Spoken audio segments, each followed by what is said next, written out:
Hi, I'm Meredith from Graco. I'm going to show you how to install your Forever DLX Grad 5-in-1 car seat in rear-facing mode using the vehicle seatbelt. Before we begin, you'll need to prep your car seat.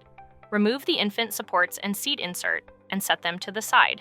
Now rotate the cup holders out. Then, pull the lever on the front of the seatbelt trainer to lift and remove it from the car seat and set it aside. Make sure the tether strap is stored by attaching the tether hook to the storage location on the back of the car seat. Move and store the lower anchor strap in the orange forward-facing belt path by attaching the lower anchor connectors to the storage locations marked with an orange label on either side of the car seat. Using the handle at the front of the seat, recline the car seat into one of the 3 rear-facing recline positions. Make sure it clicks into place. Place the car seat rear-facing in your vehicle. Make sure the base of the car seat is flat on the vehicle seat and at least 80% of the base is on the vehicle seat. Make sure the vehicle is on level ground. Then check the level indicator to ensure the bubble is completely within the blue zone. If it's not, adjust the recline. Lift the seat pad to expose the snug lock lock-off. Open the snug lock lock-off by lifting the gray lever. Route the vehicle seatbelt through the blue rear-facing belt path, making sure it lies flat and is not twisted. Then buckle the seatbelt. Make sure the vehicle seatbelt is routed under the snug lock lock-off and is in front of the buckle strap when the buckle is in the innermost position, and behind the buckle strap when in the outermost position.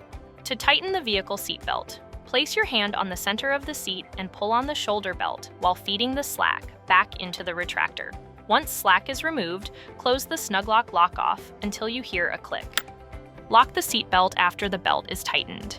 In most vehicles, slowly pull the shoulder belt all the way out and then let it back in. You will hear a clicking sound.